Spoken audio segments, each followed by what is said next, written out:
Vamos lá, muito boa noite a todos. É um prazer ver uma sala cheia, assim, de colegas, de alunos, professores, mestrandos e mestrados, mestres que já encerraram, né? É um prazer estar com todos essa noite.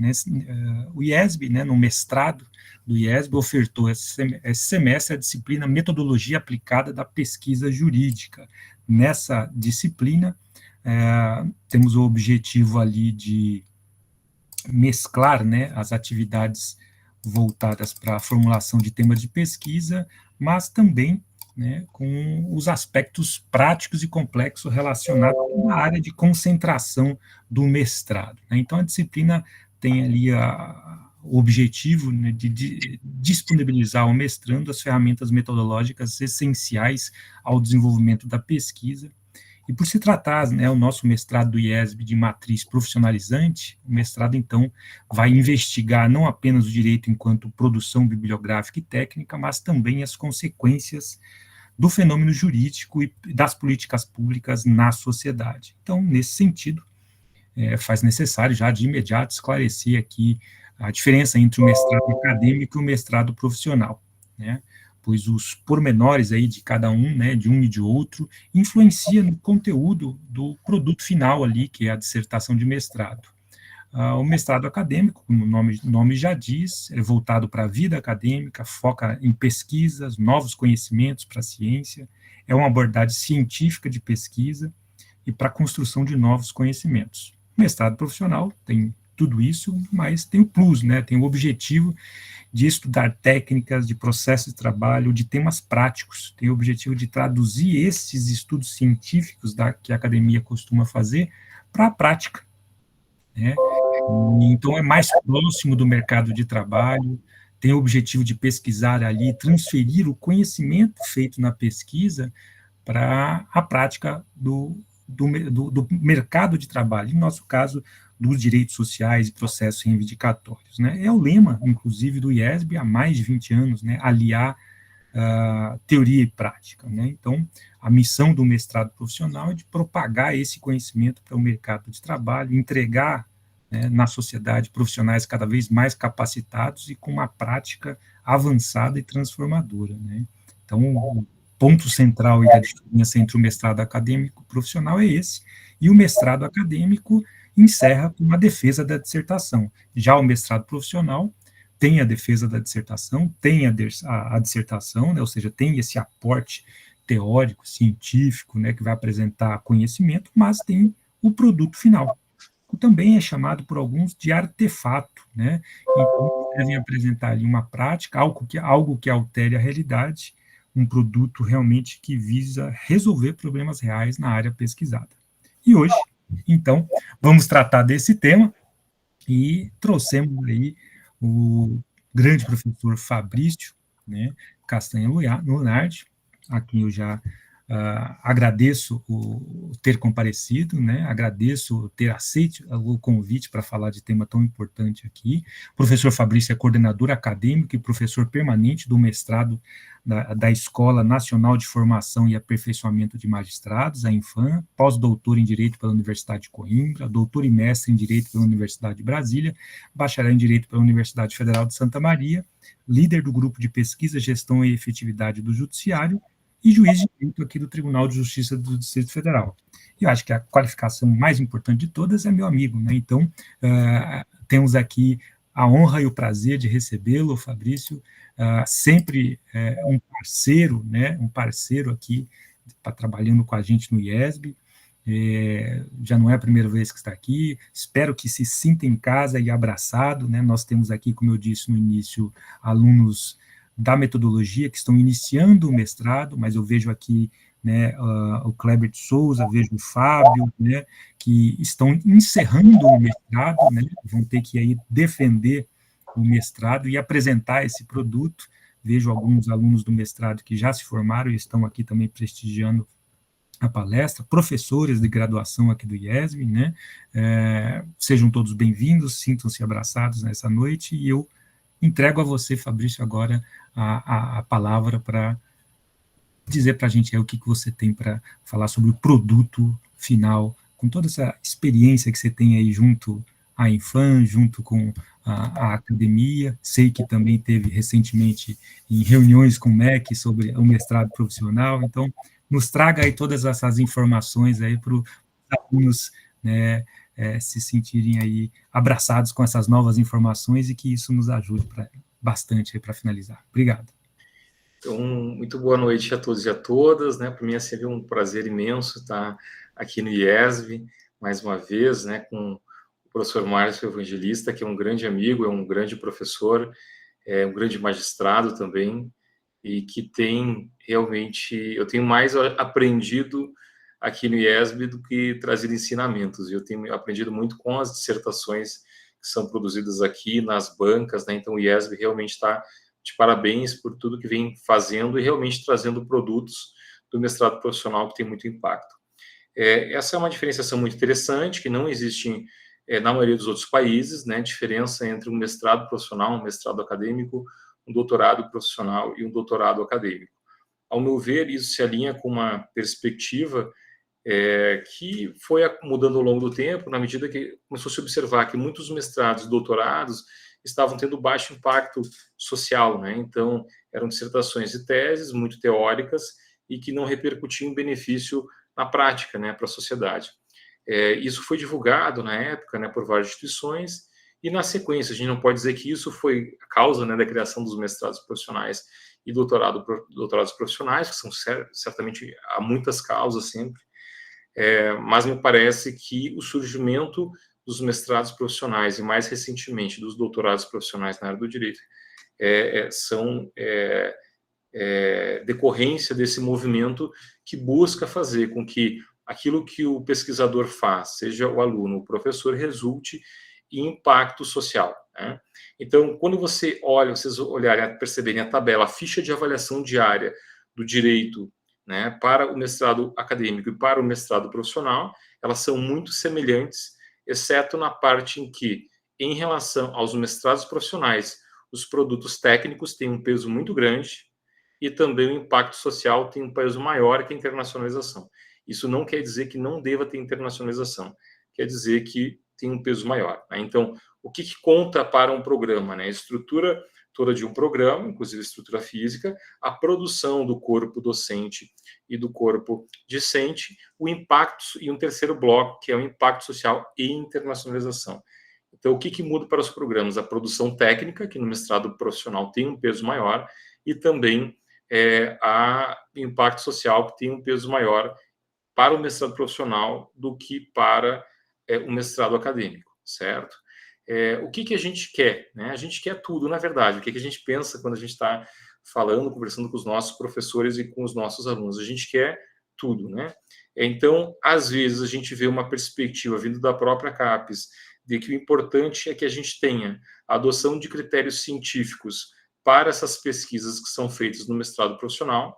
De outro lado, vem muito forte essa perspectiva de ter impacto social.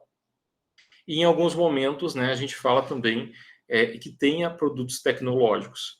É por isso que, assim, eu acompanho algumas, por ser membro de banca, né, o professor Márcio me convida para participar aqui do IESB, e eu percebo muito isso, né, que o IESB tem conseguido produzir isso, ou seja, uma dissertação que ela percorre uma metodologia científica, então, para a sua pesquisa, uma pesquisa empírica, certo?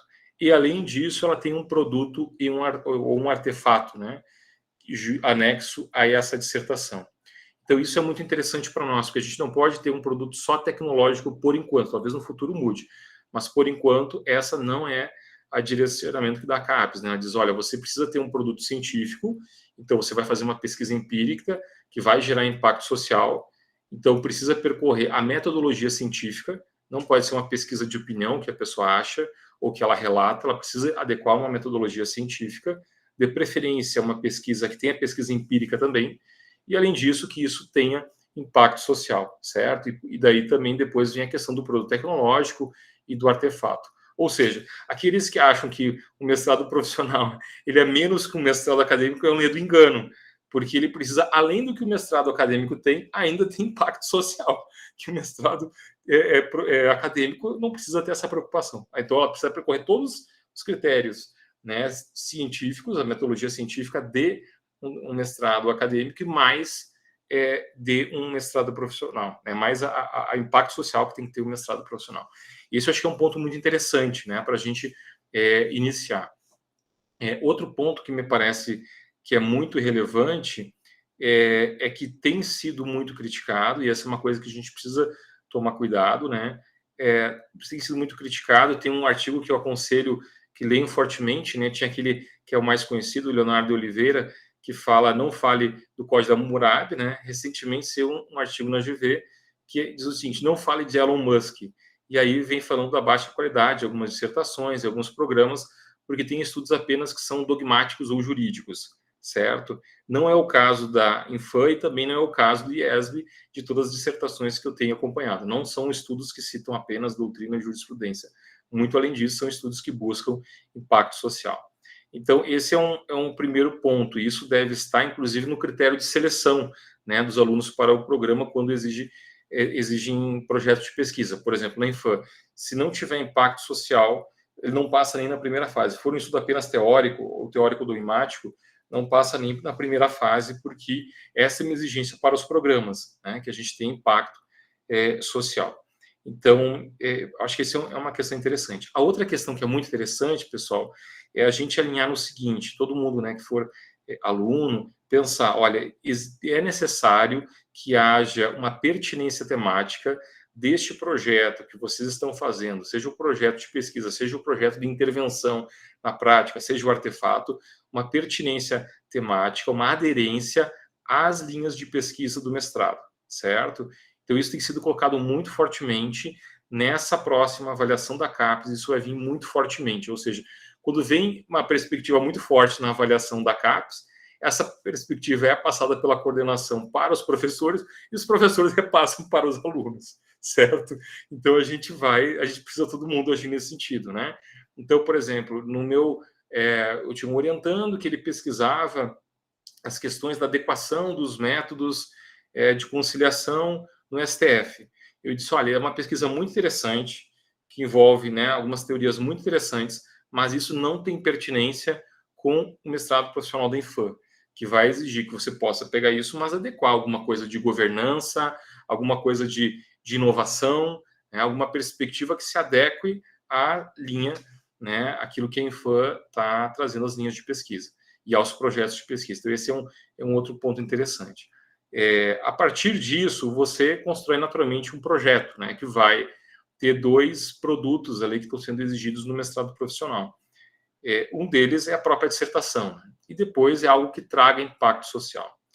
E essa questão que traz o impacto social, muitas vezes é uma cartilha, né? Pode ser uma cartilha, por exemplo. Outras vezes pode ser um outro tipo de produto, por exemplo, um programa de computador, ou um produto que envolve a criação de uma inteligência artificial com alguma aplicabilidade. Então, necessariamente não precisa ser um papel, pode ser um outro tipo de produto, né? Então, isso me parece que é muito interessante. Alguns têm falado hoje em tecnologia social. Então, por exemplo, você teria um mestrado profissional em que você vai buscar, por exemplo, melhorar as condições de vida de determinada sociedade, uma reurbanização, alguma coisa que impacte diretamente determinada sociedade, certo? Isso é muito interessante. Não precisa ser necessariamente um papel que você vai anexar, pode ser alguma outra coisa também, né? Então, isso é muito interessante. O que eu gostaria de fazer inicialmente?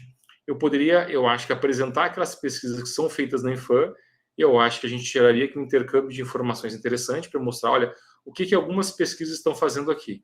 Naturalmente, eu estou trazendo as pesquisas que eu tenho mais conhecimento, que são pesquisas de orientandos meus, né, para eu dizer, olha, o que eles estão fazendo e o que eles chegaram em termos de produto final, certo? E depois também eu pedi para o professor Márcio me apresentasse, porque eu preciso naturalmente falar aqui para o programa de vocês, né? Vocês têm uma área de consideração específica, linhas de pesquisa específicas, trabalham questões mais específicas, naturalmente vinculadas à linha de pesquisa e à área de concentração de vocês, e vocês, naturalmente, cada um aqui vai buscar se alinhar isso, né? Então, é muito interessante porque muitos dos alunos aqui vão trazer, por exemplo, cartilhas, né? Que eu vejo que acontece bastante e que é um artefato excelente também, Outros vão buscar desenvolver, de repente, um problema de computador, outros uma tecnologia social, vão buscar uma intervenção numa comunidade, vão documentar isso de alguma outra forma. Então, é muito importante a gente pensar nisso, né? E alinhar, porque a grande questão que vem nessa avaliação da CAPES do corrente ano é que essas questões todas, né, estejam estruturadas, ou seja, que o produto final, e isso é muito interessante, pessoal, cada ano o programa precisa indicar 5 dissertações para a CAPES, certo? Então, observe que é 5 dissertações. Embora a gente se preocupe também com artefato, ela não flui no artefato, né? Então, a gente vai fazer o que? Indicar, como a gente também é profissional, além de ser mestrado é profissional, a ideia é indicar a dissertação e mais o artefato que vai anexo, né? Que também entra ali como produto, certo? Então, naturalmente, os programas tendem a indicar aquelas dissertações que geraram o quê? As mais perfeitas, né? As mais eruditas, não. Aquelas que, claro, passaram, que percorrem todo o caminhar científico, mas as que têm mais impacto, certo? Isso é muito interessante para nós. Eu vou, então, aqui passando os slides e vou tentar dizer o porquê que, né, esses produtos aqui surgem dentro do mestrado da Infam, e a gente pode fazer um diálogo. Depois vou mostrar também um produto de uma orientanda minha, um produto uma cartilha, né, feita por um orientando do professor Márcio. Depois, se o professor Márcio mesmo quiser compartilhar os outros artefatos, explicar um pouquinho, comentar em cima deles, eu acho que seria bem interessante, porque conhece naturalmente melhor a pesquisa do IESB. Então, a ideia é que seja uma troca de informações, não monólogo, que eu fale, né, e depois sai daqui, tchau. Então, a gente realmente traga, né, os professores que estão aqui também, se quiserem trazer contribuições, eu acho que é uma coisa importante, porque a gente, pessoal, não tem respostas prontas para tudo. Essa é uma outra questão. Então, os mestrados profissionais são relativamente recentes, comparados aos mestrados acadêmicos, e são feitas diversas exigências, né, que tem algumas delas mudado no decorrer dos anos. Então, a gente sabe que é essa avaliação, mas a gente não sabe que vai ser a próxima. Por exemplo, nessa avaliação, tem muito forte a questão de indicar cases de sucesso. Então, né, a CAPES quer que a gente indique cases de sucesso, casos de sucesso, casos que tiveram muito impacto. Isso está sendo mudado, né, existe uma proposta, não está certo, isso vai ser proposto pela área, né, do direito ao CTC da CAPES, que se transforme essas cases de sucesso em macroprocessos. Ou seja, ao invés de você indicar a um aluno que teve um grande sucesso, você precisaria indicar isso algo mais estruturado dentro das linhas de pesquisa e dos projetos de pesquisa do programa, junto com a atuação com os alunos e com professores, ou seja, algo mais estruturado. Por isso que eu falei tanto dessa estruturação, porque isso aqui vai ser fundamental, né, para os programas e, naturalmente, isso será repassado para os alunos, né, que se desenvolvam essas questões aqui. Certo? Então, eu vou falar rapidamente, porque eu acho que pode gerar um intercâmbio de informações interessante sobre essa questão do programa da Infam. Então, o que é o programa da Infam? Bem rapidamente, né? Então, o programa da Infam trabalha direito e poder judiciário. Para terem uma ideia, qual é a disciplina que eu ministro no mestrado, né? É uma disciplina que chama Processo, Sistema de Justiça, Gestão Processual e Efetividade. Por que isso, né? Porque na época a gente chegou à conclusão que a gente não queria pesquisar um problema do conhecimento do direito, né? Algo jurisprudencial. A gente queria pesquisar algo concreto e buscar, na área do conhecimento que fosse necessária, respostas para esse problema. Acho que isso é muito natural dos mestrados profissionais, por quê? Porque no mestrado profissional você parte de um problema, certo? De um problema real, um problema do concreto, do mundo da vida, um problema das pessoas. E em qual campo do conhecimento que você vai buscar a resposta? Claro, o nosso mestrado, por exemplo, foi um mestrado na área do direito, então prioritariamente no direito, mas a própria CAPES quer que você seja transversal. Então, se for um problema de gestão, também vai buscar a área da administração. Se for um problema social, vai buscar a área da sociologia, da antropologia. Né? Então, a gente vai buscar analisar um problema concreto e vai buscar de forma transversal nas áreas do conhecimento que forem necessárias, né, para ir atrás desse conhecimento. Então, é por isso que as disciplinas do mestrado do Infam, elas não vão ter a palavra direito. Então, no início, eu mesmo tinha montado a disciplina assim, direito processual, sistema de justiça, gestão processual e efetividade. Os colegas, não vamos tirar a palavra direito, porque senão você acaba restringindo uma área do conhecimento. Então, por isso que a gente fez isso naquela época. O nome do meu grupo de pesquisa, né, Gestão, Desempenho e Efetividade do Judiciário, chama GEJUD, e eu tenho alguns projetos de pesquisa. Né? Então, um deles é um projeto que a gente escreveu em inglês, que praticamente reproduz esse nome, então Management, Performance and Effectiveness in the Judiciary, Relations, Approach and Proposals. O segundo é um projeto de pesquisa que eu tenho que é financiado pelo CNPq, interinstitucional, então junto com o NB, INFAM e IESB. E o terceiro projeto é um projeto internacionalizado, porque é um projeto da Universidade de Coimbra, no qual eu participo como membro. Então, o que a CAPES quer também dos programas, né? Porque os programas têm uma boa nota? Que os seus projetos e as suas pesquisas sejam locais, nacionais, internacionais e interinstitucionais, certo? Então, ela não quer que você fique isolado, olhando somente internamente, né? Naturalmente, a CAPES vai querer que você tenha uma projeção local, uma projeção nacional, se possível, uma projeção internacional e também tenha interinstitucionalidade. A interinstitucionalidade tem sido relativamente fácil para os programas profissionais, e tanto o corpo docente quanto o corpo docente, geralmente, além de ser um professor, pesquisador, doutor, também vem de alguma instituição.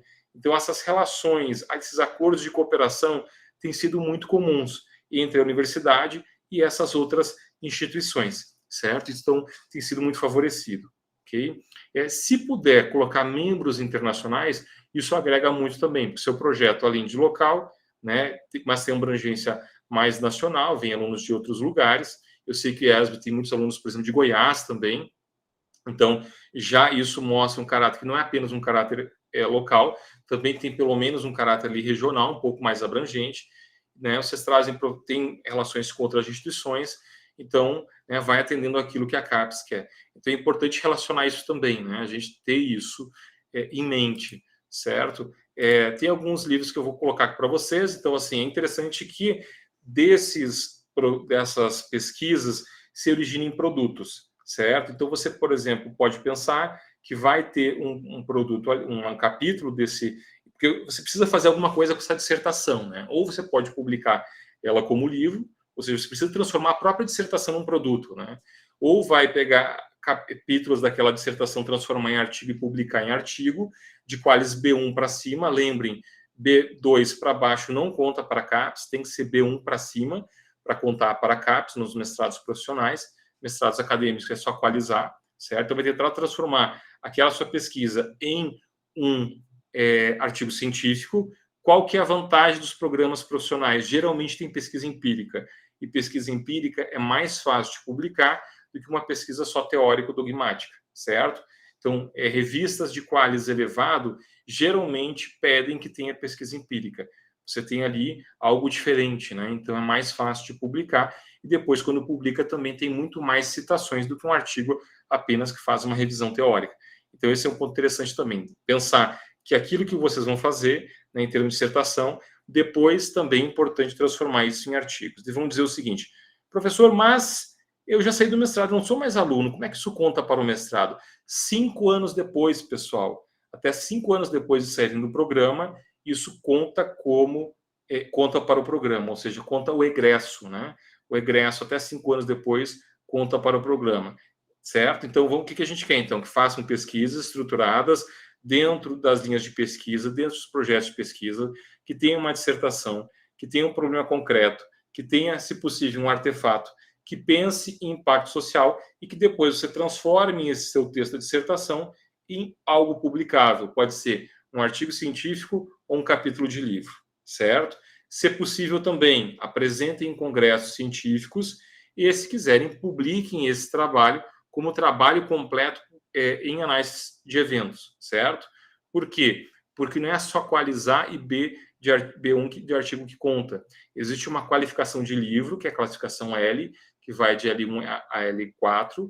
Tem uma classificação técnica, né, de produto técnico, a classificação T. Então, aquilo que vocês fizerem de artefato, vocês vão colocar lá no currículo de vocês, dentro de produção técnica. Professor, e se eu não colocar no meu Lattes, no meu currículo Lattes como produção técnica, eu vou dizer para vocês, não contou nada para o programa. A gente brinca, né? O que não está no Lattes não está no mundo.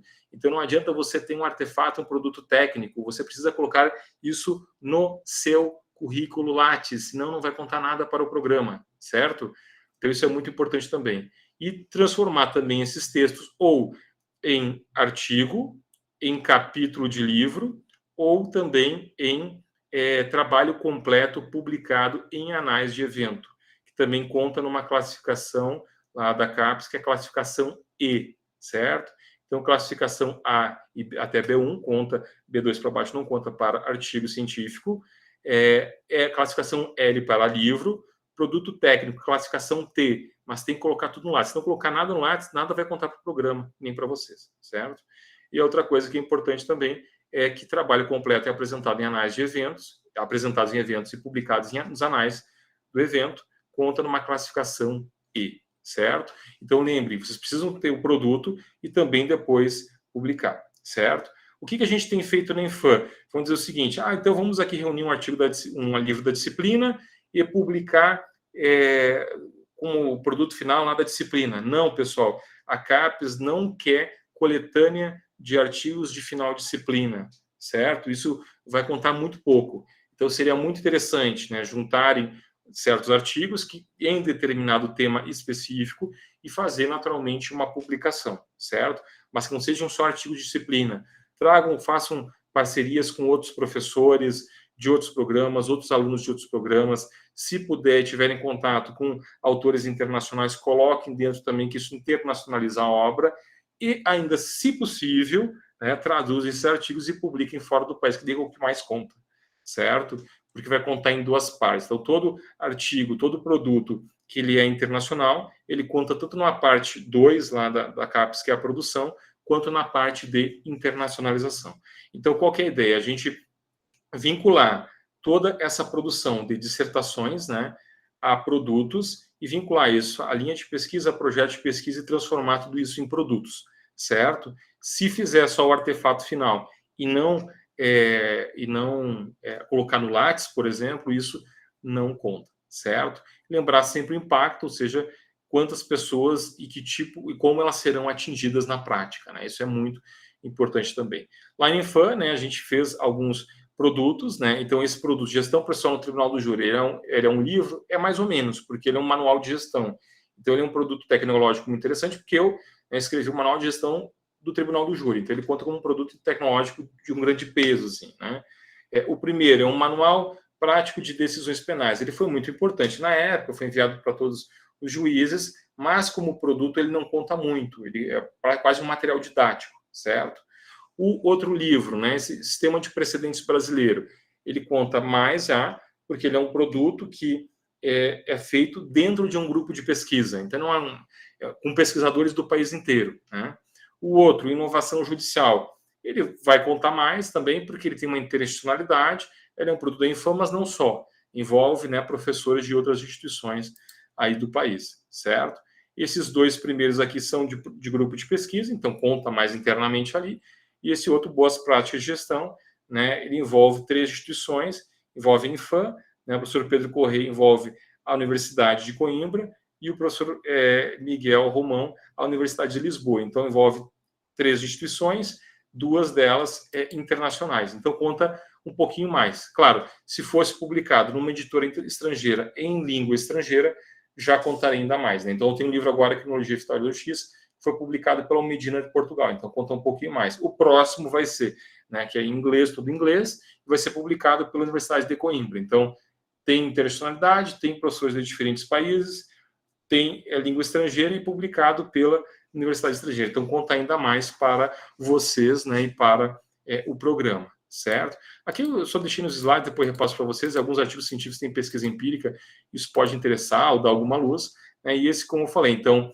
outra coisa que é importante também, que a gente tem que pensar em aliar tudo isso que a gente faz a essa questão, né, de pontuação de CAPES e tal. Acho que é uma coisa que vale a pena discutir.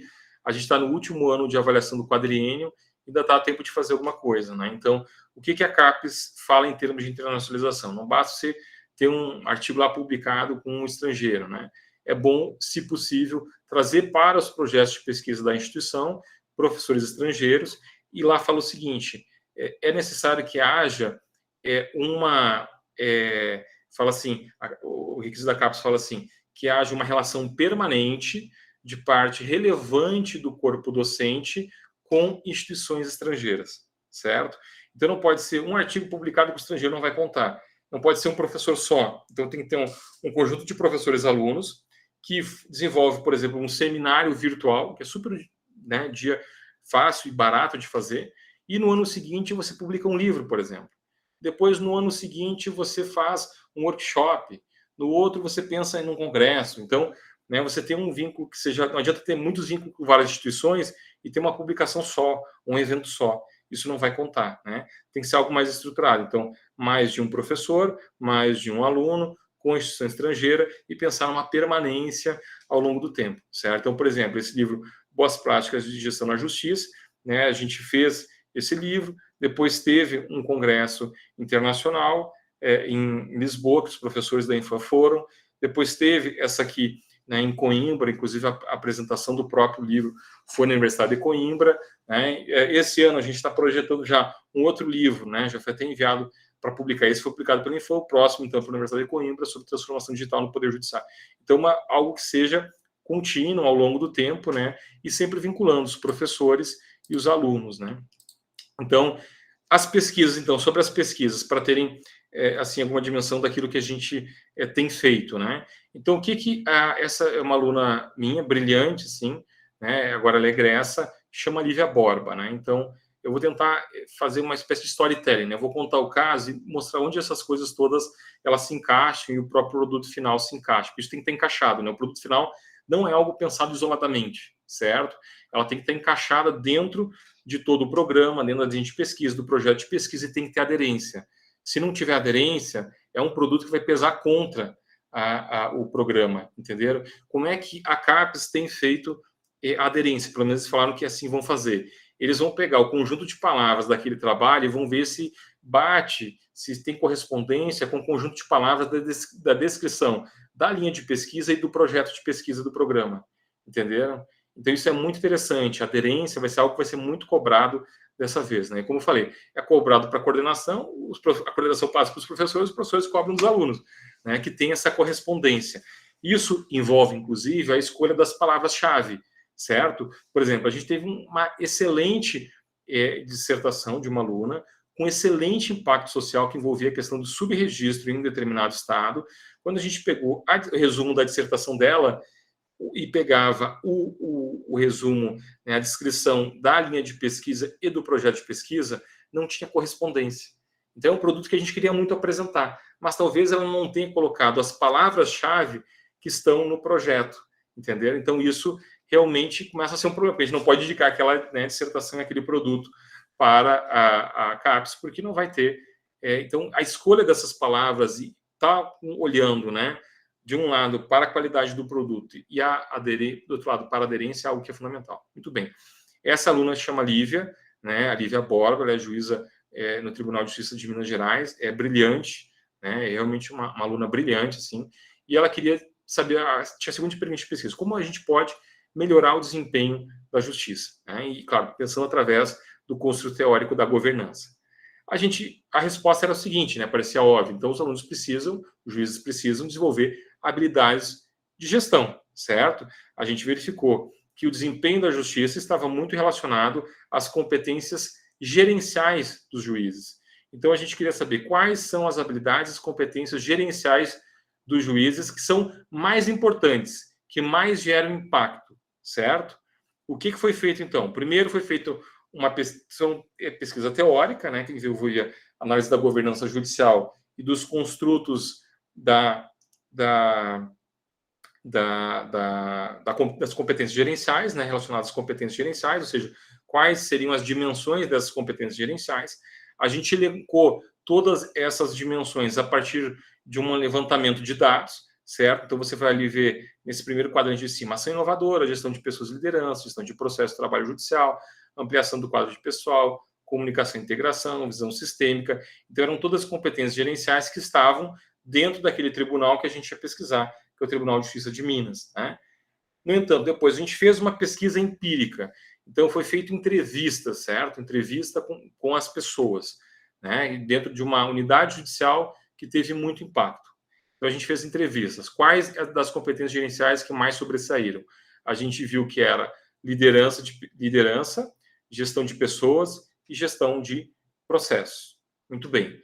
Então, a gente viu que essas 3 competências gerenciais, a partir das entrevistas semi-estruturadas, é uma pesquisa quali, com aquelas pessoas daquela unidade judicial de grande desempenho, então eram essas 3 dimensões que sobressaíram.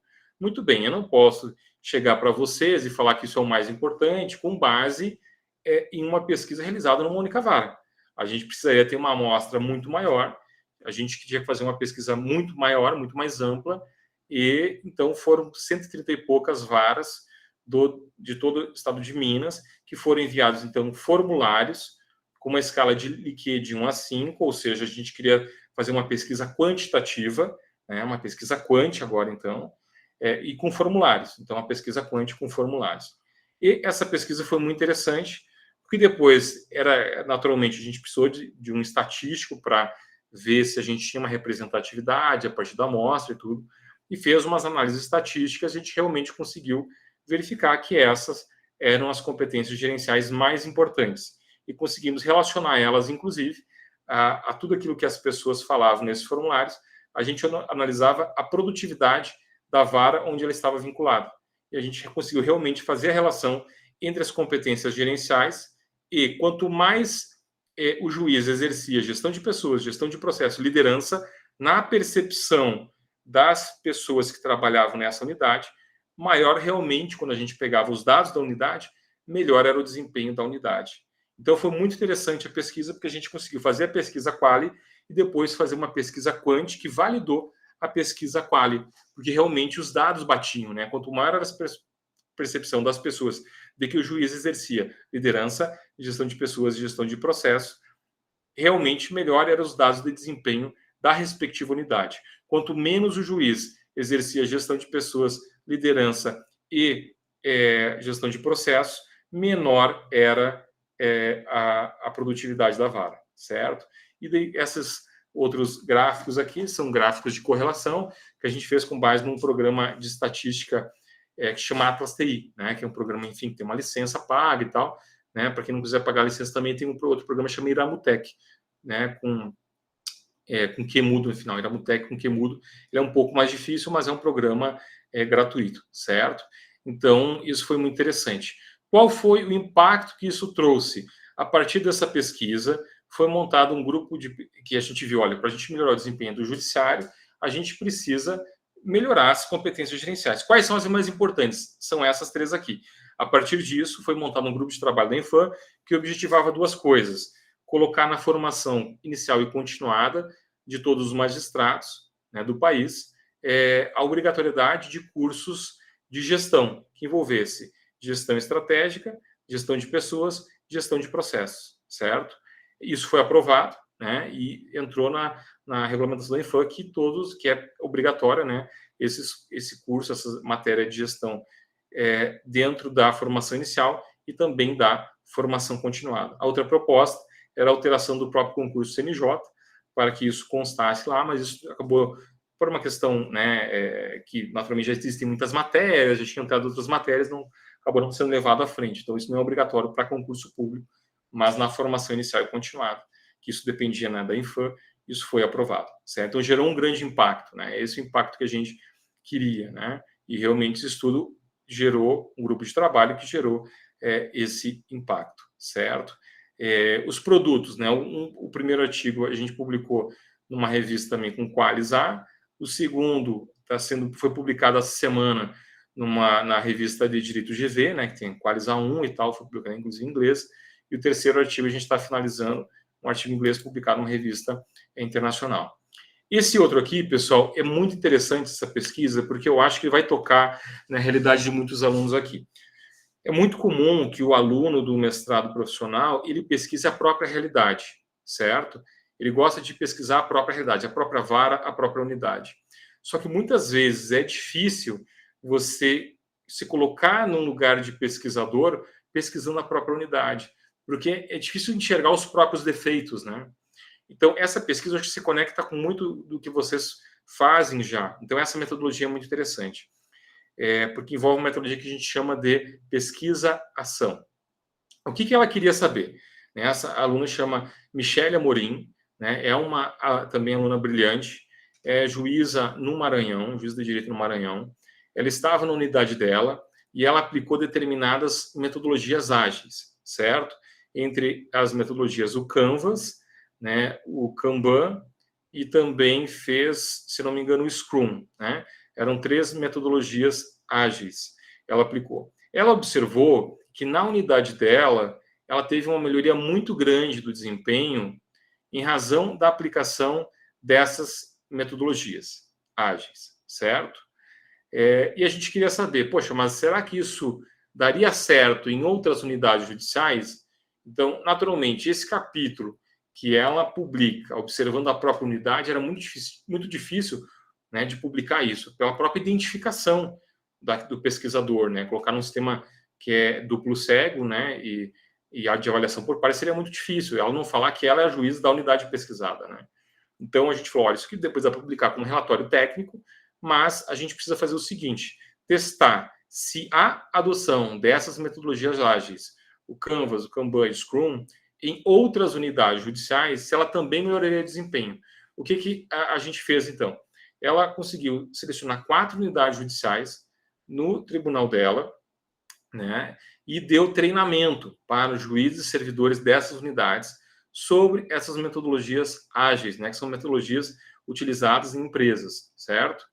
Ao colocar, né, essas 3, isso em prática, depois ela fez o quê? Ela mediu o antes e mediu o depois. Então, analisou o desempenho dessas unidades judiciárias antes, acervo e outros indicadores de desempenho, né? Aplicou essas metodologias ágeis, deu treinamento e depois mediu o depois. Então, isso chama pesquisa-ação, né? Então, é uma pesquisa participante em que o pesquisador se insere naquele contexto, ele analisa e faz a medição antes, ele se insere naquele contexto, insere os próprios atores da prática, né? Interage com eles, faz uma intervenção na prática, que era, no caso, a aplicação das metodologias ágeis, e depois, passado um tempo, no caso, 4 meses, ela analisou de novo. Qual foi o resultado da pesquisa? Que todas essas 4 unidades judiciárias, 4 meses depois, a gente considerava um tempo curto, melhoraram o desempenho dessas unidades judiciárias, certo? Então, isso foi muito interessante. Claro, qual que é a conclusão da pesquisa? A curto prazo tende a melhorar. A gente não tinha resposta nem a médio prazo, nem a longo prazo. O que você deve fazer quando tem pesquisa empírica? É muito comum que outras áreas do conhecimento façam isso. Além de você ter conclusões no seu produto final, no caso, na sua dissertação, é interessante que você coloque ali uma agenda de pesquisa. Qual que é a agenda de pesquisa dela? Analisar os impactos a médio e longo prazo e também testar essas metodologias em outras varas, certo? Então, aí ela tinha, naturalmente, um produto que a gente queria, a dissertação, ela tinha o impacto, né, que foi feito nessas varas, e ela tinha todos esses formulários para anexar como produto de planejamento e acompanhamento da pesquisa dela. Então, esses formulários que a gente tem aqui são anexos à dissertação dela. Então, são artefatos, né? Ou seja, qualquer outro juiz, né, ou outro gestor judicial que queira aplicar essas metodologias pode ler toda a dissertação e pode também pegar os próprios materiais, né, os artefatos ali, os produtos que seriam essas ferramentas de planejamento, esse planejamento e relatório de acompanhamento e colocar isso em prática em outras unidades. Ou seja, a gente gera impacto, né? Então, você consegue, a partir disso, gerar impacto. Essa é uma metodologia muito interessante que chama pesquisa-ação. Tem uma outra pesquisa empírica, né? Então, a gente estava logo depois da pandemia e a gente queria saber se as audiências virtuais poderiam ou não continuar depois da pandemia. A gente achava que as discussões que aconteciam no meio jurídico, em artigo de opinião, eram subcomplexas. As pessoas dizem, eu gosto de audiência virtual. Eu posso trabalhar de casa, então a audiência virtual é ótimo. E outro dia, não, eu acho que o bom é o olho no olho, então eu acho que a audiência virtual não pode acontecer, tem que ser presencial. Pessoal, isso era subcomplexo, não tinha nenhuma teoria de base e nem medição empírica disso. Então a gente precisava saber qual era o real impacto das audiências virtuais em termos de desempenho, recurso e estrutura, e ficou até repetido aqui desempenho e qualidade, mas qualidade, certo? Desempenho, recurso e qualidade. Ou seja, em termos de desempenho, Quando eu faço audiências virtuais, eu consigo fazer mais ou menos, né? Recursos de estrutura, eu preciso de mais recursos de estrutura para fazer ou de menos recursos de estrutura para fazer. E o terceiro elemento, a qualidade, né? Então, a qualidade da prova, né? E a qualidade do ato que eu estava fazendo ali. Ou seja, eu vou conseguir fazer mais audiência de conciliação, menos audiência de conciliação. A qualidade da prova obtida numa audiência de instrução é a mesma ou não? O que foi feito? De novo, pesquisa quali, foram entrevistadas pessoas, diferentes atores, né? Foram entrevistados então, juízes, advogados, promotores, defensores e pessoas, certo? Naturalmente, a pesquisa quali são perguntas abertas, que você vai tentar estruturar aquele campo do conhecimento. E a gente daí conseguiu observar que a gente tinha determinados construtos e a partir, né, utilizando inclusive esse programa Atlas TI, a gente conseguiu relacionar esses construtos, certo?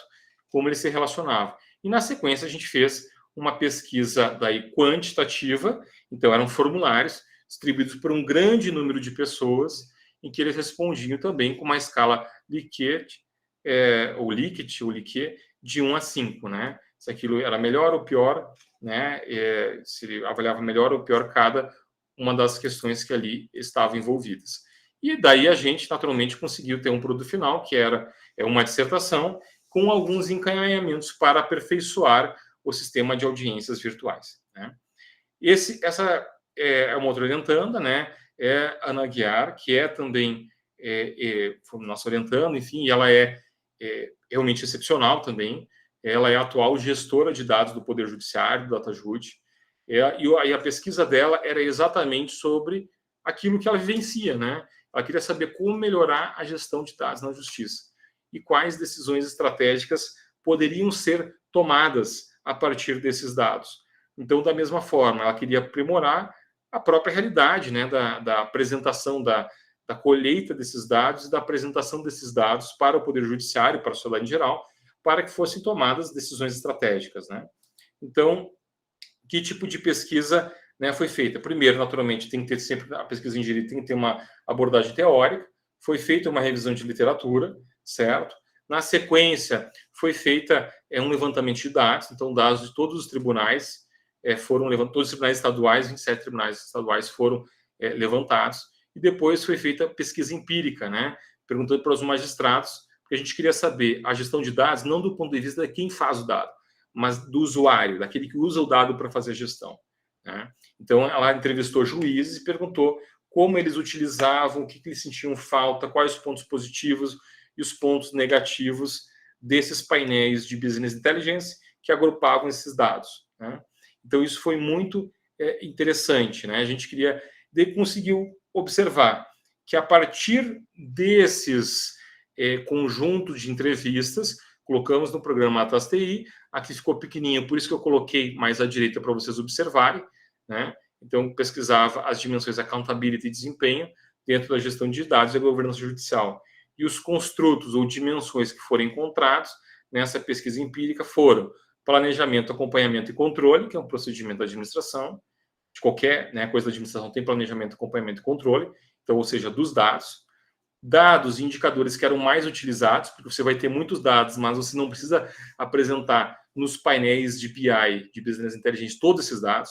Aquele dado que ele é inútil para a tomada de decisão, de repente, não precisa estar lá, né? Então, é isso que aqueles que são os usuários dos dados precisavam. Dados e indicadores que fossem os mais utilizados para eles.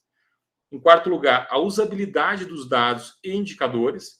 Então, você precisa também construir dados, indicadores que proporcionem tomadas de decisões para os gestores, para, no caso, os juízes, né, fazerem a gestão das suas unidades, para os tribunais fazerem a gestão estratégica do tribunal. A questão da publicidade dos dados, que muitos dados não estavam públicos. Então, a questão da publicidade dos dados é importante para a accountability, ou seja, a sociedade inteira precisa saber quais são esses dados. E, em último lugar, uma avaliação crítica, né? Ou seja, aquele que faz o dado, né, que traz o dado e que coloca no painel tem que sempre ter uma avaliação crítica em relação a esses dados. E o usuário também, ou seja, saber se esse dado está correto, né, e tentar corrigir esses dados. Então, sempre uma avaliação crítica. Naturalmente, tudo que ela fez, ela conseguiu incorporar, né, nesses painéis, e hoje em dia ela tem um seminário, aliás, que eu recomendo fortemente, que ele acontece mensalmente, que é pesquisa empírica, né, no judiciário. Então, tem uma série, acontece isso, né, pesquisa empírica no judiciário. Esse foi... Deixa eu interromper, Fabrício. Por favor. Me ouviu? É o Márcio. Pode falar. Márcio, pode falar. Tá. Nós trouxemos a Ana para apresentar para a gente aqui o semestre passado, né, sobre a análise de pesquisa empírica do CNJ, né, sobre esses seminários que ela faz aqui. Então, ela apresentou para nós o semestre passado. Então, os alunos do semestre retrasado e passado já beberam dessa fonte aí da Ana, né, que é fantástico mesmo, como você disse, né, a pesquisa bem técnica mesmo, né. Isso aí, obrigado. Exatamente, obrigado. Não, excelente. Então, é excelente essa interação e ela continua, né, todo mês fazendo. Então, se puderem, pessoal, vale muito a pena, assim, porque ele traz pesquisadores de todo o país que estão pesquisando essas questões que são comuns, né, no mestrado de vocês, nosso mestrado também. Então, acho que vale muito a pena, assim, ter acesso, né? Então, acho que é muito bacana. Esse aqui é o Diego Ximenes, né? O Diego Ximenes, ele está pesquisando a questão do plenário virtual. Ele é juiz auxiliar no STF, né? Juiz auxiliar de um ministro, lá, o ministro André Mendonça, e ele trabalha muito com a questão do plenário virtual. Então, assim como vocês, né, pesquisa muito a própria realidade. E qual que era a ideia? Analisar a partir de um construto teórico, naturalmente, avaliar o plenário virtual. Então, em que medida o que a gente queria fazer? Avaliar o plenário virtual a partir dos construtos acessibilidade, desempenho, analisando qualidade e quantidade, e também transparência e a participação, né, das advogados e das partes, como isso acontecia e quais são os benefícios e prejuízos. É uma pesquisa em andamento, ele, né, está produzindo uma dissertação de mestrado, que está quase finalizada. A gente tem, né, algumas questões metodológicas apenas avançar e tal, mas, naturalmente, é muito interessante, assim, e a ideia depois também é que ele consiga fazer uma proposta de melhoria disso, né, do próprio plenário virtual. Esse é o Diego Veras, né? O Diego Veras, ele trabalha com conciliação nas ações do STF, e ele queria também pesquisar a própria realidade, ele queria pesquisar como o STF tem utilizado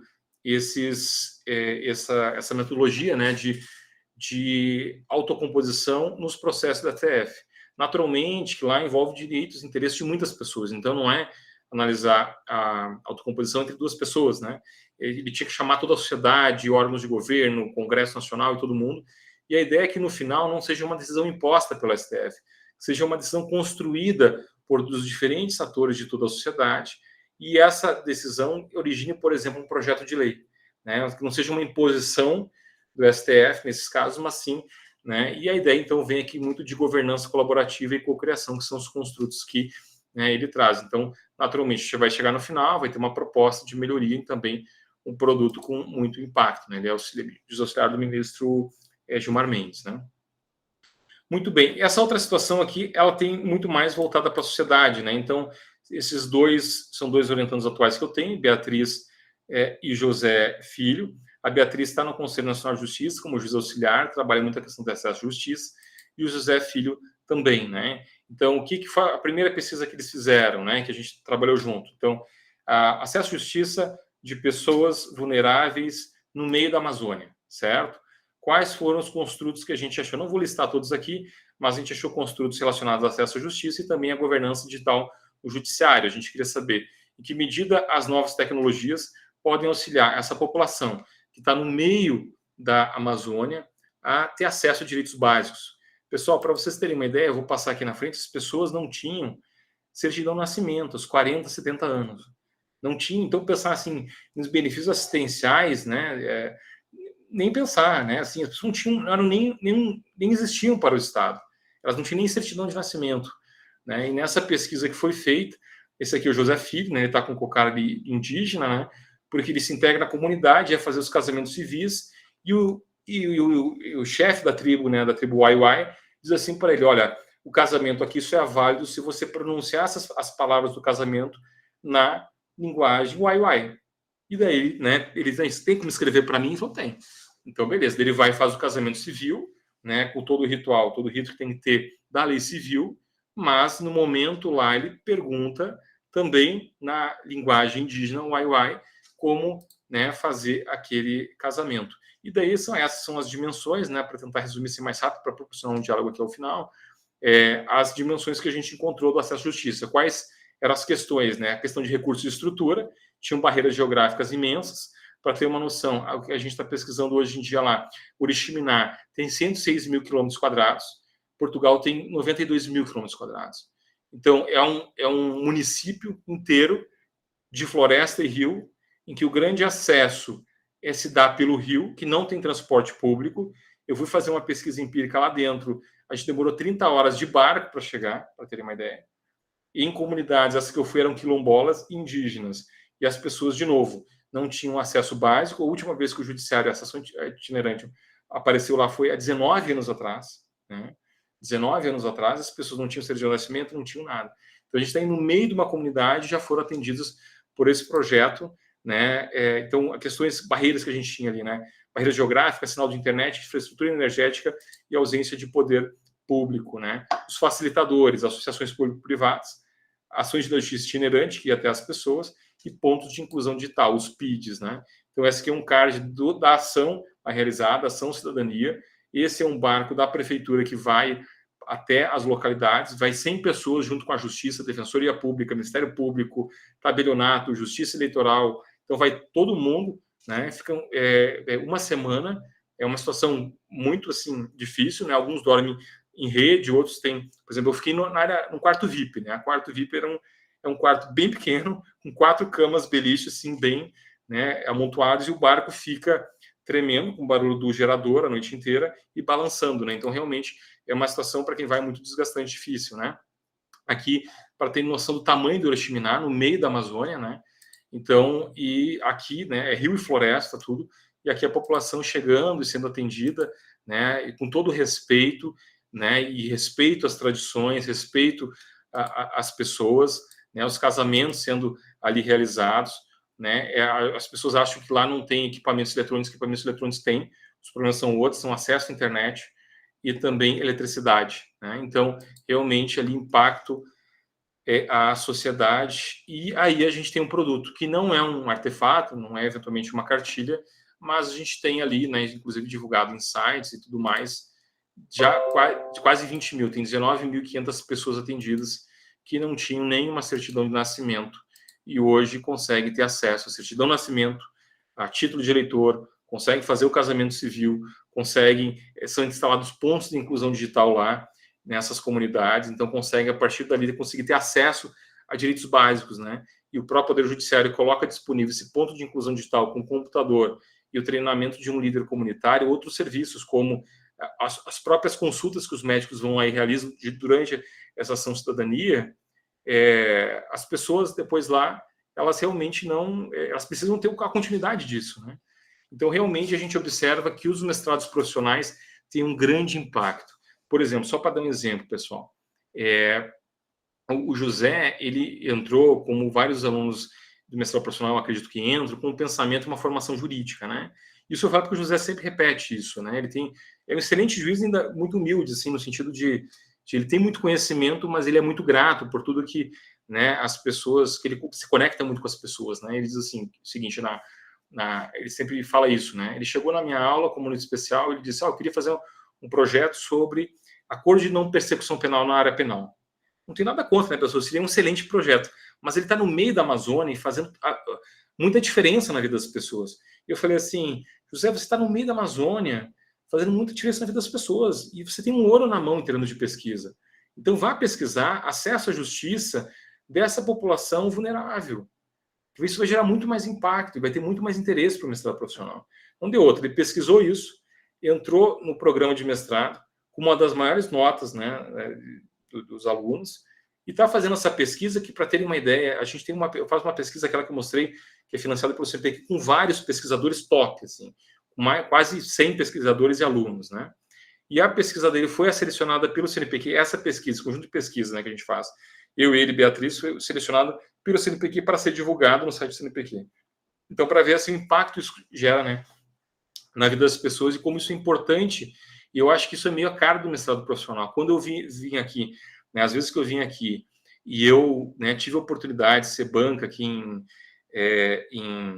fui convidado pela professora Ani Ávila, né, numa banca de uma orientanda dela, e outras aqui pelo professor Márcio Evangelista. Eu vejo realmente esse impacto daquilo das dissertações de vocês na vida das pessoas, sabe?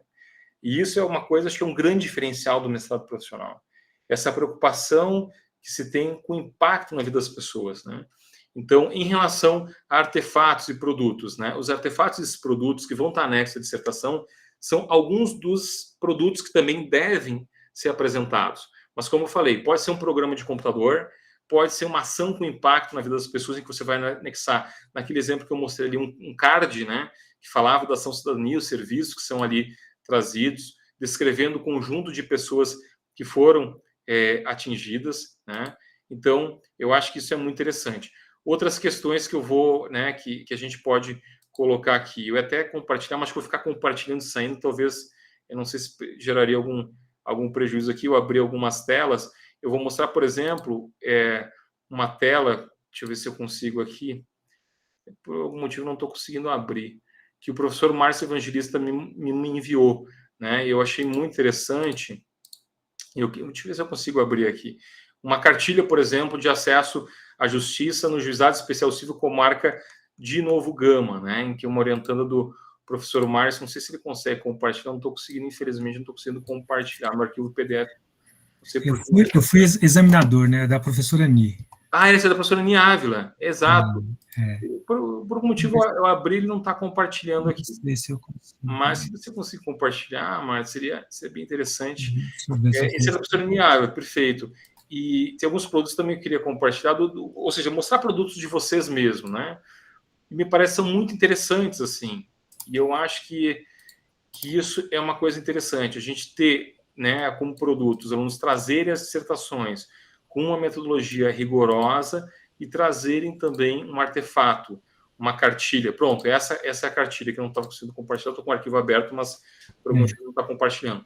Então, é uma cartilha que se comunica com o cidadão, observe que tem elementos de linguagem visual, de visual law, que tem uma linguagem simples, que se comunica com o cidadão, né? Traz um índice, questões explicativas de como acessar o juizado, né? Como entrar em contato e tudo mais. Observem linguagem simples, direito visual, né? Que é uma política também do Poder Judiciário, e realmente, né, me parece, pictogramas, né, que facilitam na comunicação, e isso disponibilizado, então, ali para todas aquelas pessoas daquela comarca. E eu lembro que o Márcio, na época, inclusive, falou, olha, eu recomendo, inclusive, que isso seja apresentado para o tribunal, para que isso possa ser, né, disponibilizado, para que outras varas também tenham algo semelhante. Então, como preencher, explicando como acessar a justiça e tal. Então, observe, pessoal, que não é uma dissertação que vai citar apenas Brian Garth e Marlon Capelletti, né? Que todo mundo faz. É uma dissertação que traz uma pesquisa empírica, tinha dados empíricos, tinha levantamento de dados, tinha entrevistas e também tinha um artefato que foi apresentado, já estava sendo utilizado por aquela unidade e que seria apresentado também ao tribunal como uma política de todo aquele tribunal. Então, eu vejo, assim, o mestrado profissional com muito entusiasmo. Eu acho que realmente são programas que conseguem trazer um impacto social muito importante. Qual que é o grande desafio, né, nosso? A gente está buscando estruturar isso. Colocar isso também dentro da avaliação, né? Publicar a dissertação como artigos, capítulos de livro, apresentar em congressos, apresentar esses produtos técnicos, colocar tudo no currículo Lattes, e vincular tudo isso às linhas de pesquisa, aos grupos de pesquisa, né? E para ter aderência ao programa de mestrado também. Pessoal, então, eram essas as considerações que eu tinha para trazer. Eu acho que a gente podia abrir para o debate, e também queria ouvir o professor Marcos, os professores, para aprender também com vocês, né? Porque eu tenho sempre aprendido muito toda vez que venho aqui. Tá ótimo, professor Fabrício, muito obrigado. Acredito que todos os alunos ficaram realmente impressionados com as pesquisas que o senhor tem feito aí com os alunos, né? Muito bom mesmo. Fico realmente admirado pelo campo vasto que você está fazendo aí com os alunos, né? De pesquisa, né? eu tenho algumas provocações para fazer com você, fazer um bate-bola aqui com provocação, tá? Primeiro, eu vi da sua fala toda, né, de tudo que se apresentou, acho que só um deles que chegou ao ponto aí da minha pergunta, que eu venho, né, aí eu já confesso, e eu quero saber a sua opinião, eu venho dissuadindo os alunos sobre esse tema, esse tipo de produto, né, por exemplo, projeto de lei, representação a algum órgão público para entrar com ação, ou uma minuta de projeto para levar para algum conselho, alguma coisa nesse sentido, né? Porque tenho defendido que não seria um produto adequado, porque o impacto não seria gerado pelo próprio produto, dependeria de outras pessoas que não fazem parte do produto, ou seja, para chegar ao alcance da sociedade, não depende do seu produto, e sim se alguém encampar a ideia do seu produto, né? Eu queria saber a sua posição sobre isso, se isso, né, apesar de não haver proibição pelo MEC, né, de que isso seja um produto, mas se ele atende realmente a ideia de um produto para ter um impacto na sociedade. O que você acha disso? Isso, eu acho que é muito interessante assim, essa pergunta, e aí é a grande vantagem do mestrado profissional. No mestrado acadêmico, a gente ouvia muito isso, né? A gente ouvia muito, quando eu fui aluno de mestrado acadêmico e também em bancas, olha, você não pode querer mudar o mundo e dizer que é um projeto de lei, porque aquele projeto de lei vai ficar engavetado, entendeu? Uhum. A questão que a gente tem no mestrado profissional, e aí eu acho que é um ponto que a gente precisa virar essa chave, é que o nosso aluno do mestrado profissional, ele é o formulador da política pública. Então, quando eu falo que a Ana Guiar propôs isso, ela propôs e fez, porque ela é gestora nacional de dados, né? Quando eu falo que o Fernando Ximenes ele está propondo isso, né, no plenário virtual, é ele responsável por isso lá, né? Quando eu falo que o Diego Veras, é ele que faz as conciliações, né, daquele gabinete, e é ele que está trabalhando a própria realidade. Quando a gente fala daquela aluna da professora Aninha Ávila, que fez aquela cartilha, ela implementou aquilo na vara dela, então ela não está mandando para o outro órgão fazer, né? Quando o José Filho vai lá e propõe ação cidadania itinerante, ele atinge o resultado final, que é chegar na população e já ter feito até agora 20 mil, né, pesquisado as barreiras e tudo mais, proposto melhorias. Uma das coisas que a gente tem que fazer é instalar o PID. Ele vai lá e instala o PID, entendeu? Então, eu acho que essa é a grande questão nossa e do impacto que a gente consegue produzir no mestrado profissional, que é graças aos nossos alunos. Se eu tivesse orientasse um outro projeto com uma outra pessoa sobre melhoria de dados, talvez ficasse na gaveta. Né? Como é a própria gestora nacional de dados, ela consegue implementar. Então, ela traz um benefício para o campo de pesquisa, porque tem uma pesquisa séria, que vai orientar outras pesquisas também, e ela consegue já trazer um benefício para a instituição que ela está. E assim com todos esses alunos, né? Então, me parece que isso é uma coisa muito interessante, assim. É uma grande vantagem do mestrado profissional, porque geralmente quem vem, a pessoa ela vem e ela pesquisa a própria realidade, né? A dificuldade que a gente tem é outra, é fazer com que esse aluno ele se torne isento de pesquisar a própria realidade. Essa era a outra pergunta que eu ia fazer para você, porque eu sempre brigo com meus alunos, eu falo assim, espera um pouquinho, Rebeca e os outros colegas, eu vou abrir a palavra daqui a pouco, tá? Mas antes eu vou abusar um pouco do meu amigo aqui. Eu falo sempre para os alunos, né? Os alunos, né, por ser um mestrado profissional e para a gente ter aqui realmente muitos profissionais atuantes em várias áreas no mestrado, né? Realmente atuantes, isso é bem legal mesmo, né? De ver, e que vem com a paixão, né, da própria realidade, com a paixão, vem ali às vezes com uma ideia pré-concebida, né, ou seja, nem pesquisou ainda, já quer apresentar um resultado, né, então eu venho te perguntar aí, né, como você leva os seus alunos aí a uma, aspas, metodologia para ele ser imparcial, para ele se afastar dessa própria realidade e apresentar uma pesquisa científica com um produto científico, né? Exatamente. Você tocou no ponto que é nevrálgico, acho, dos mestrados profissionais, assim, porque o aluno ele pesquisa a própria realidade, daí ele vem o seguinte, o projeto de pesquisa, que ele quer demonstrar que, eu digo assim, se você quer demonstrar o que, você já tem resposta, você não tem um problema de pesquisa, não tem um projeto de pesquisa, né? Então você tem que buscar investigar tal coisa, investigar o desempenho. Se você chega ali, você quer demonstrar que aquilo é bom, que aquilo é útil, né? E várias vezes a gente tem instigado os alunos a pesquisar não a sua realidade, pesquisar outra realidade, que a gente vê que não vai pesquisar em parcial. Sobretudo, por exemplo, buscar verificar o desempenho da própria vara mortal. Esse aí, eles não conseguem, né? Então, por exemplo, a Michelle, a gente colocou aquilo naturalmente como um passo a passo que ela fez na vara dela, mas a gente tinha que dizer, olha, a validade científica vai estar quando você pesquisar outras unidades, não a sua, né? Então, esse eu acho que é o grande desafio. E eu acho que daí a pesquisa empírica, ela tem que vir muito nisso, e a gente, como, né, orientador, a dificuldade que a gente tem é de fazer a formulação correta das perguntas, para que não induza a resposta, né?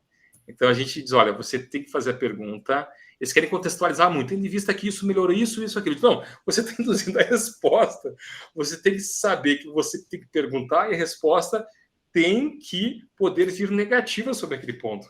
Senão você está induzindo a resposta e não tem validade, né? Então, a dificuldade grande que a gente tem é tornar o nosso aluno, o nosso pesquisador, alguém que vai ter um olhar externo, não alguém que está querendo provar que aquilo que ele faz é bom. Essa é a grande dificuldade que a gente tem. Muitas vezes diz, olha, não deu, você não vai pesquisar a sua unidade, você pesquise outras unidades, porque a sua, você não vai ter imparcialidade para pesquisar. Naqueles casos que dá certo e pesquisa a própria realidade, a gente tem orientado a colocar isso na pesquisa, né? Porque você precisa colocar que o pesquisador é o próprio gestor, né? Mas que tenta obter um olhar de isenção, de neutralidade, mas que tem esse contraponto dele ser o próprio, né, gestor daquele local. Mas eu tenho orientado a ampliar, né? Por exemplo, ficar fora só da sua unidade, né? Ampliar para outras unidades da qual ele não é gestor, para trazer ali mais critério científico, né? Eu tenho orientado nesse sentido, né? Mas isso é fantástico. Então, agora a última pergunta, para passar a palavra aos colegas. Nosso mestrado de profissional, ele tem esse plus aí, né? Que é, vamos dizer assim, muito trabalhoso, muito difícil, porque a gente tem, como você falou agora há pouco, né, que virar a chave, a gente tem a cabeça acadêmica, o direito é totalmente dogmático, pesquisa sempre, 90% dos trabalhos de mestrado e doutorado e TCC da graduação é dogmático, 90% pode-se dizer isso, né, e o mestrado profissional vem trazer essa mudança, né, só que são só 2 anos, né, como fomentar esse aluno a que ele tenha consciência de que o tempo urge, são 2 anos e ele tem que fazer pesquisa empírica se ele quiser apresentar um produto com fundamento, né? E aí, o que você orienta? Essa pergunta, mas eu que devia fazer para você, porque vocês estão melhores que eu.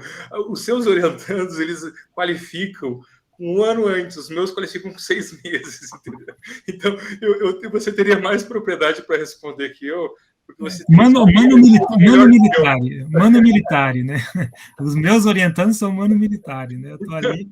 Você teria mais assim, lugar de fala e falar, porque eu tenho qualificado com 6 meses antes. Mas essa é a grande dificuldade, porque tem que fazer uma pesquisa empírica, né? Pelo menos uma. Eu tenho sentido mais facilidade dos alunos que entram como aluno especial, porque ele já entra com um projeto mais delimitado, tem sido mais fácil. Para aqueles que têm a pesquisa a fazer, eu tento colocar desde o início, né? Dizer, olha assim, tenta abandonar manuais, porque a CAPES não quer manuais, e é muito mais difícil publicar com manuais, e focar em artigos científicos, né? Porque o artigo científico, ele passou por uma revisão por pares. O manual, ele é uma opinião, entenderam? Então, se você quer um produto final científico, as suas premissas têm que ser científicas. Então, você pressupõe, se o artigo é científico, porque ele passou por uma revisão por pares, e sobretudo numa revista com qualis maior, que tem quanto maior o qualis, mais derruba artigos, né? Tem um critério de seleção melhor. Então, para ter um artigo científico, você tem que provar suas premissas. Para provar suas premissas, você tem que embasar em artigos também científicos. Então, esse é o primeiro ponto que eu coloco para eles. O segundo ponto, eu sempre falo assim, olha, tem um problema de pesquisa.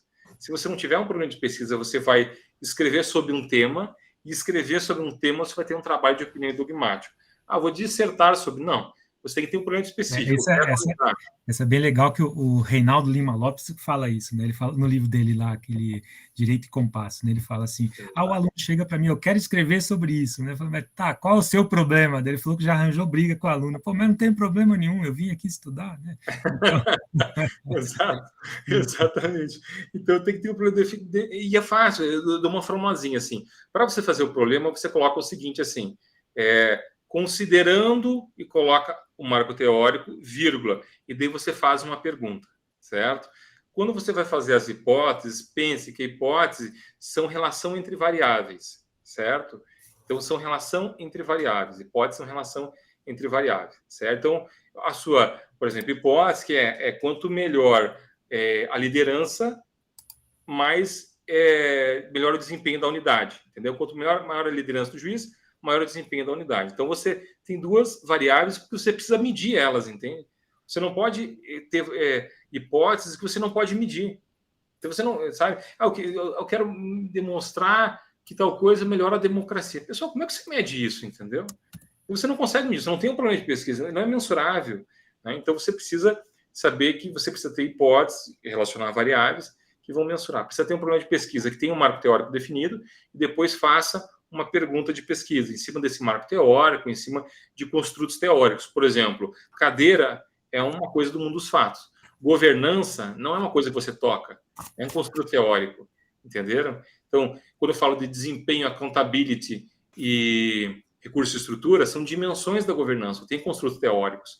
Então, por exemplo, eu quero analisar quais são as principais competências gerenciais do juiz. Bom, eu tenho um marco teórico a partir dos construtos da governança, quais são as competências gerenciais mais importantes para o juiz, entendeu? Bom, eu tenho um problema de pesquisa agora, certo? Que eu delimitei, né? Delimitei qual é o meu marco teórico, quais são os construtos que eu vou abordar. Então, é importante ter isso muito claro, assim, você fazer um bom programa de pesquisa é fundamental. Daí vem, por exemplo, né, que às vezes vem para a gente, né, mas vem primeiro lá falando dos princípios e tal, de tudo. Você pensa, não, esse aqui você pode riscar, ele não ficar bravo com a gente, né? Não, você pode riscar, porque não tem nada a ver, isso não ajuda você a responder o seu problema de pesquisa. Senão, então, ou seja, lembrem, desde a primeira sessão, a gente chama mais capítulo, né, mas eu tento chamar de capítulo, porque eu sou mais antigo, né? Mas assim, agora chama de sessão. Então, desde a primeira sessão do desenvolvimento, que é a sessão 2, primeira sessão de introdução, segunda sessão de desenvolvimento. Você precisa colocar ali coisas que vão ajudar você a responder o problema de pesquisa. Se você estiver dissertando sobre um tema, o orientador vai cortar, entendeu? Não está ajudando. Então, acho que essa é a grande questão, né? E nesse sentido, a sua pergunta vai direto ao ponto, é crucial, né?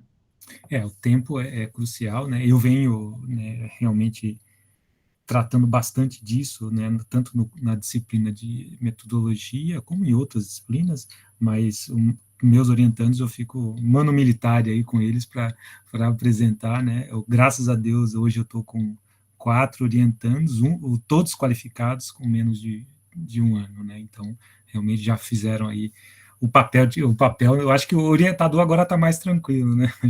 A primeira parte já foi, né? Para a banca fica tranquila, né? Agora eu estou na banca, assim, qualifica muito em cima do persiste, a gente fica com o maior medo assim, de aprovar. Se qualifica 1 ano antes, a gente faz ali as recomendações, sabe que 1 ano dá muito tempo, a gente fica muito tranquilo de aprovar, porque sabe que aquelas recomendações vão ser facilmente feitas, né? Então, o que vale a pena, assim, eu acho, né? Ter muito claro o problema de pesquisa, né? E na sequência dizer uma pesquisa empírica que seja factível. Por exemplo, eu vi que estava apertado um para um aluno, ele queria fazer uma pesquisa quant além da qual. Eu disse, não, tem um amigo meu que era do Bacen que diz, olha, o ótimo é inimigo do bom. Então, você faz o bom ali, bem feito, né? Não adianta querer depois fazer uma pesquisa qual se você não vai conseguir terminar quant antes. Então, foca em fazer uma pesquisa empírica, se der tempo, você faz a segunda, mas pensa, né, que tem que ser factível dentro daquele tempo. Tem que saber das limitações de tempo, saber também das limitações, né, de fazer a pesquisa, né, porque às vezes você quer fazer uma pesquisa em um campo que é inacessível, né, é bem complexo, né. Na minha pesquisa mesmo de doutorado, eu fui dissuadido, né, falando, não, você não vai fazer essa pesquisa, porque não vai ter retorno, né, daí tem aquela taxa de retorno que o Lacatz diz, tudo, mas eu insisti e consegui porque tinha acesso, mas um pesquisador comum não teria acesso, né? Então foi uma pesquisa com 33 ministros do STJ. O retorno foi altíssimo por causa do acesso. Exato. Né? Por causa do acesso, mas fora isso... Essa é uma coisa na prática que a gente observa o seguinte, os nossos próprios juízes mandaram ofícios para alguns tribunais... Não responde. Sabe como é que o pessoal responde, pessoal? Por WhatsApp. Grupo de WhatsApp, o que o pessoal responde? Pois é, eu recebi essa semana um co-orientador da Universidade de Coimbra, um advogado aqui de Brasília, está fazendo a pesquisa em Coimbra, e eu estou sendo co-orientador dele porque a pesquisa é aqui em Brasília, mas o mestrado dele lá, né? E ele mandou as perguntas no papel, né? Eu falei, meu, esquece isso, pô, faz um formulário no WhatsApp e manda, né?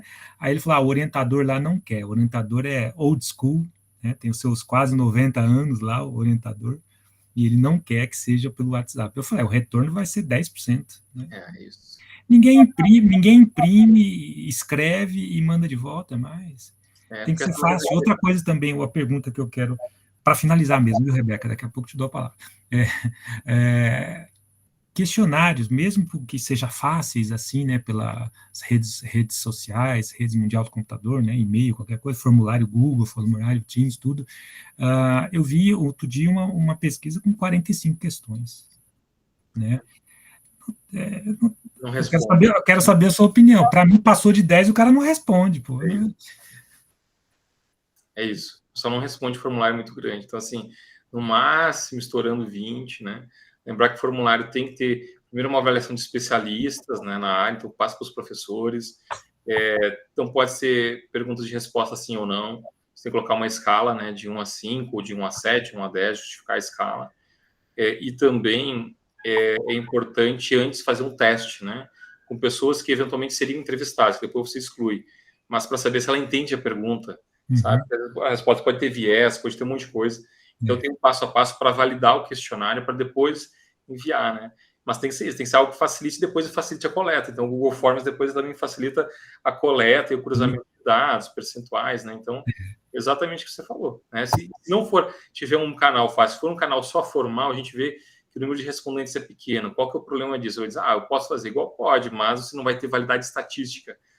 Isso que diz, o tamanho, você tem que ver a sua população e tem que ter um tamanho da amostra que seja relevante, senão você não tem validade estatística. Pois inclusive no livro da Lakatos, né, ele coloca que um retorno de 30% é aceitável. Eu acredito que no mundo de hoje, estatístico, 30% não é aceitável, né?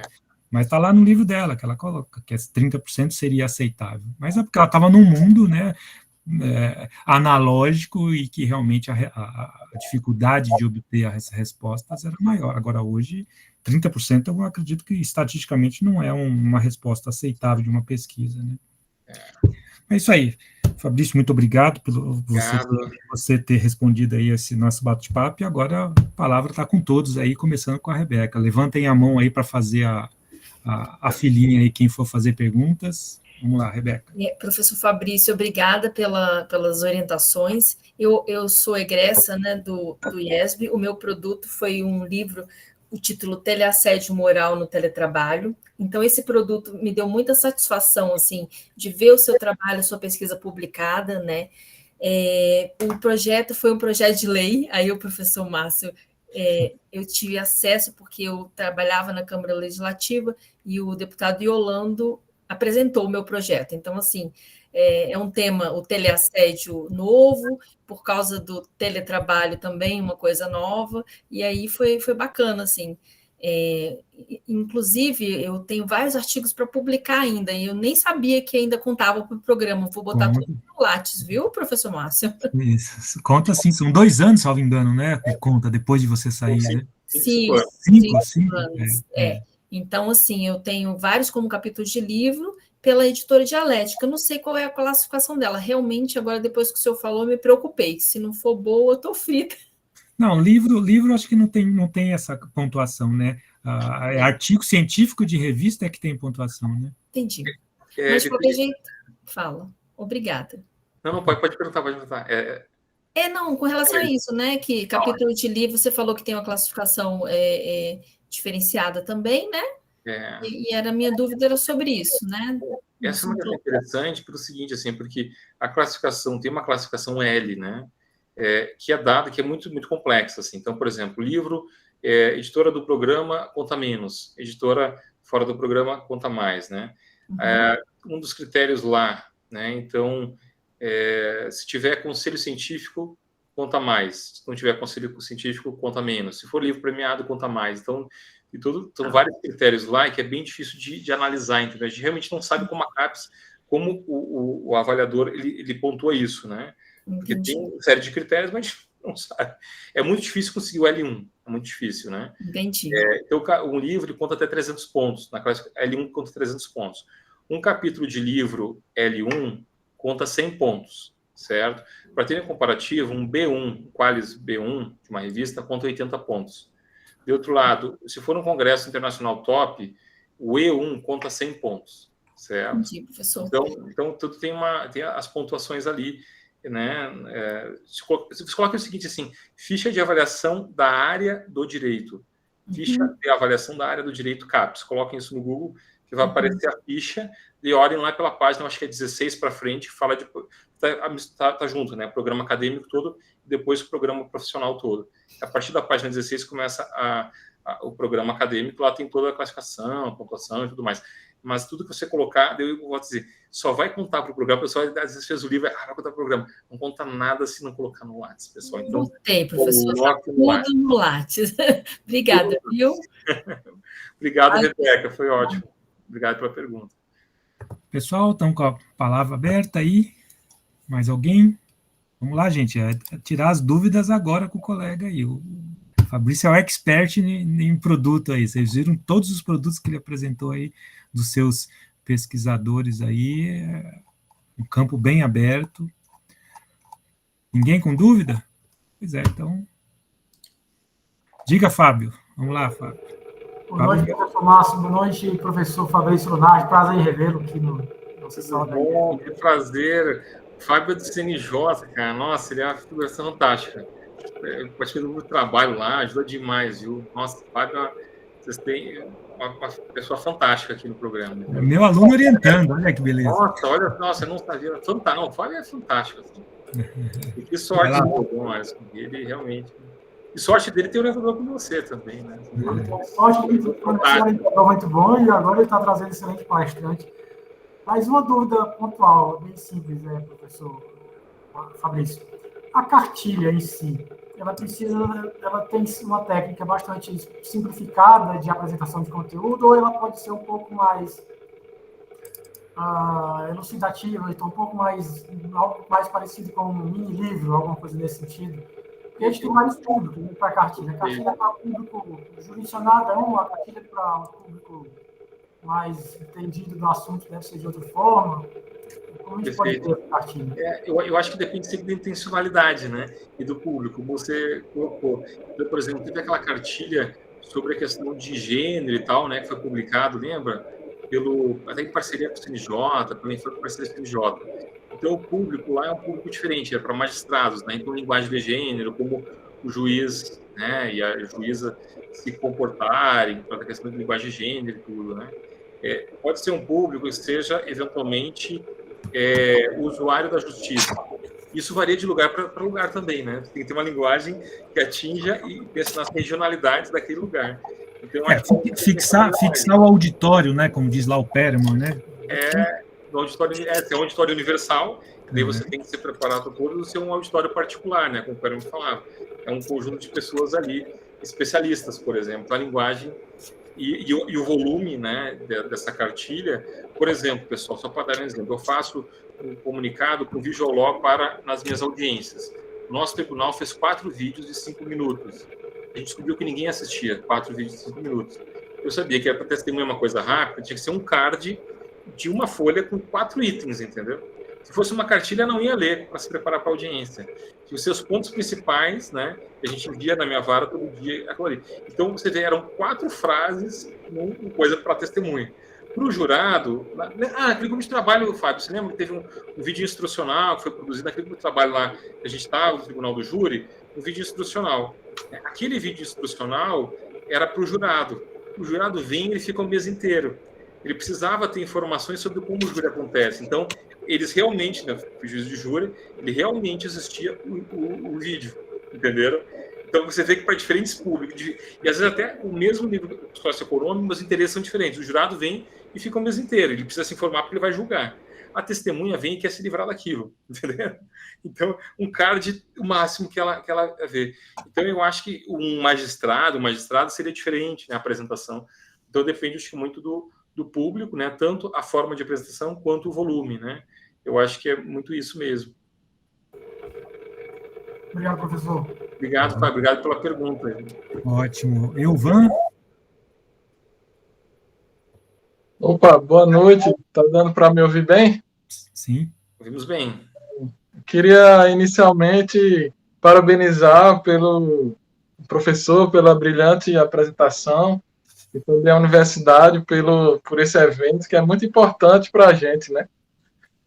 Eu também sou egresso do IESB, defendi esse ano a minha dissertação, também publiquei pela Dialética, é uma editora que eu recomendo, realmente é muito boa, tem conselho editorial e você não precisa adquirir nenhum livro.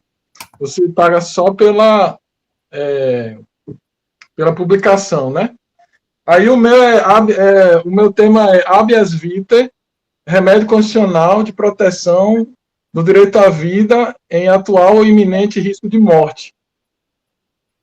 E aí, nela, eu trouxe uma fundamentação sobre a proteção do direito à vida, historicamente, desde a antiguidade, depois os tratados internacionais, a Constituição, e no final eu pesquisei o estado da arte sobre os outros autores que falavam sobre o tema e desenvolvi, expliquei cada remédio constitucional, porque que nenhum deles serviria para isso, e peguei um pouco de cada um e sugeri como deveria ser esse novo remédio constitucional. E no final, como produto, eu coloquei um projeto de emenda constitucional e um modelo de petição inicial, tendo em vista que eu digo que a proteção do direito à vida tem eficácia imediata e a ausência de instrumentos não pode ser um empecilho para a sua proteção. E aí, agora, no doutorado, eu estou com um problema em saber como fazer a minha pesquisa. E eu queria fazer o mesmo tema, né? Então, a primeira ideia seria conseguir que alguns advogados ou defensoria pública dessem entrada em alguns pedidos para ver o que acontece, né? E aí, como a Lei Maria da Penha, ela tem várias inovações, que exigem advogado, formas mais simplificadas. Então, eu penso em fazer utilizando situações da Lei Maria da Penha. Mas também penso pode ser feita uma pesquisa ou um estudo de direito comparado. Aí eu queria saber do doutor, professor, o que é que o senhor me sugeriria para esse caso. Eu trabalho no Tribunal de Justiça do Distrito Federal, mas eu não tenho achado assim muito receptivo dos magistrados um processo novo, sabe? Então, não acho que vai ser muito interessante fazer uma pesquisa, talvez assim, pegando um pouco de cada, né? Alguns promotores, alguns juízes, alguns defensores, mas só com juiz eu acho que não vai ser um resultado muito positivo. Eu queria saber o que é que o senhor acha. Primeiro, eu acho que é isso, elaborar um problema de pesquisa, né?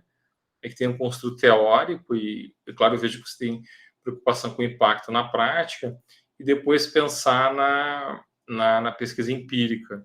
A pesquisa empírica é interessante que não envolva só um setor, né? Então, realmente é isso. Se puder ter não só juízes, mas juízes, advogados, promotores, partes, defensores públicos, servidores, né? É sempre importante que a pesquisa empírica tenha mais entrevista de mais pessoas, né? Uma pesquisa quali, naturalmente.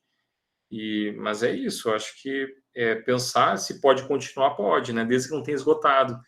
Porque você não pode, na tese, reproduzir o texto da dissertação, né? Não pode ser, tem que ser uma pesquisa que, eventualmente, você focou na parte teórica, depois você fazer uma pesquisa de intervenção, uma pesquisa empírica, daí poderia continuar.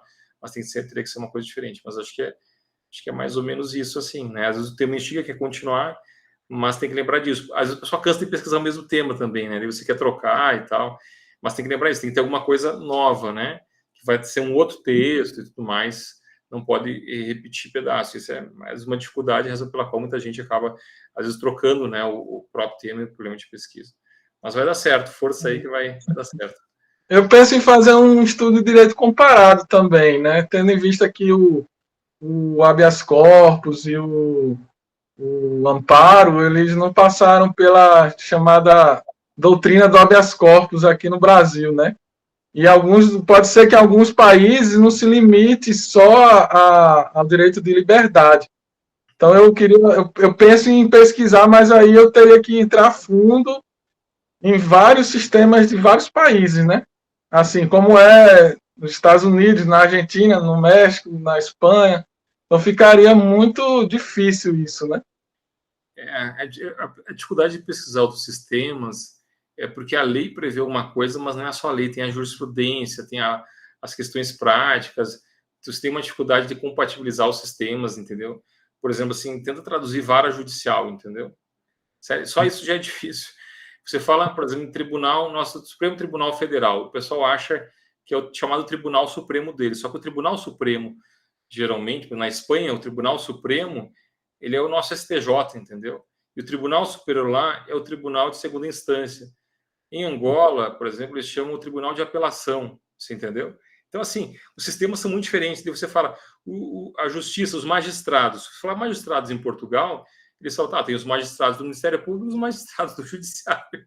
Magistrados em Portugal é diferente. E você compara o CNJ aqui com lá. Não é assim. Lá o sistema, e na grande parte dos países, os servidores são vinculados ao Executivo, a estrutura é dada pelo Executivo, a gestão é dada pelo Executivo, e o órgão judicial, acima do judiciário administrativo, cuida só de concursos públicos, e, entendeu? Então, é muito difícil você, às vezes, você conseguir fazer em vários países, né? Às vezes você tem que focar numa análise comparativa em relação a um país só, porque não adianta pegar a legislação, você tem que pensar no sistema inteiro dele, sabe? Então, às vezes, você falar o Conselho Nacional de Justiça, para nós, tem um outro significado, é um órgão dentro do judiciário. Em Portugal, eles têm o Conselho da Magistratura, que cuida concurso público, correição, e eles têm a DGPJ, né, e o Ministério da Justiça, que cuida de servidores, do judiciário, de equipamentos, da gestão toda, entende? É super difícil, assim. E você só entende quando você, às vezes, vai para aquele país ou conhece alguém e começa a destrinchar, sabe? Você vai na Espanha, eles não vão entender como é que o juiz do Brasil ele faz a instrução e ele julga. Isso é um absurdo para eles, entendeu? E devo dizer, absurdo é vocês que colocam um sistema de inteligência artificial para dizer se o réu progride ou não, e dão isso para uma instituição privada ainda que não abre o algoritmo porque diz que é propriedade privada. Entendeu? Então a gente tem umas brigas assim, que umas coisas inconcebíveis para nós e para eles são inconcebíveis outras coisas, né? A gente é o contrário, a gente tem o princípio da identidade física do juiz ainda no processo penal. Cara, é super relativizado aqui, né? Mas que diz que o juiz que instrui julga, entendeu? Então, assim, é muito difícil se fazer uma análise comparativa só pelo sistema, pela lei, entendeu? Então, às vezes, a análise comparativa é bem complexa, sabe? Você tem que ir para o país, entender o sistema deles, sabe? É bem complexo, assim. Já desisti, professor. Porque não é tão fácil, sabe? Depois, para publicar também não. Às vezes, uma pesquisa empírica local é mais fácil de publicar, é mais fácil de fazer do que uma análise comparativa, né? Que eu digo assim, não essa de manual. A de manual cita dispositivo de tudo que é jeito lá e tal. Mas um nível de doutorado, ele não quer saber só a letra da lei, ele quer saber como funciona o sistema. Né? Então, é mais fácil você fazer uma pesquisa empírica, aquela que você estava pensando, do que análise comparativa. Né? Tá certo, muito obrigado. Hein? Obrigado, Ivan. Tá ótimo, então, acho que encerramos as perguntas. Então, professor Fabrício, em meu nome e em nome do IESB, agradeço a presença, a disponibilidade do seu tempo, que eu sei que é um tempo curto, mas que você faz contas que não fecham em 24 horas, né? Então, realmente, parabéns aí pela exposição, agradeço você tendo vindo, e já de antemão aviso a todos os colegas, alunos, que semana que vem nós vamos trazer também vamos trazer 2 palestrantes para falar sobre linguagem simples e visual law, que são amigas conhecidas do Fabrício, que é a Mariana e a Delise, do Tribunal de Justiça, que são do Laboratório Aurora, que estabelece lá toda a linguagem simples do Tribunal de Justiça. Então, nós vamos trazer essas 2 palestrantes que vão trazer para a gente aí temas importantes para o aluno do mestrado profissional que tem aí essa visão de alcançar mais o cidadão. Então, para alcançar o cidadão, tem que ter essa linguagem simples, tem que ter formas de legal design, como disse o Fabrício aí agora há pouco, né? Não adianta colocar vídeo de 5 minutos, então é uma lauda com 4 itens que atinge. Então, como fazer isso? Como tratar disso? Então, ficam já todos convidados, quarta-feira que vem, 19h15, vão ter essas 2 profissionais excelentes, que trabalham com esse tema já há muito tempo, e espero que traga para nós aí, para os alunos, muitos elementos para vocês incluírem no trabalho de vocês. Muito obrigado, boa noite a todos, boa noite, Fabrício, muito obrigado mais uma vez por você estar aqui compartilhando com a gente seus conhecimentos, parceirão aqui, e estamos sempre à disposição, tá bom? Muito obrigado, pessoal, obrigado, professor Márcio, obrigado a todos, Fábio, professor Igor, vejo aqui também, os professores e também os discentes aqui, um prazer enorme, né, sempre estar aqui no IESB, é realmente uma grande alegria, venho com o maior gosto, pode me chamar sempre, que eu estou sempre à disposição. E um abraço especial ao meu amigo Márcio, né, realmente um grande amigo, né, uma figura que eu admiro muito. Um grande abraço, pessoal. Abraço, é recíproco, abração. Boa noite a todos, então, tá? Boa noite.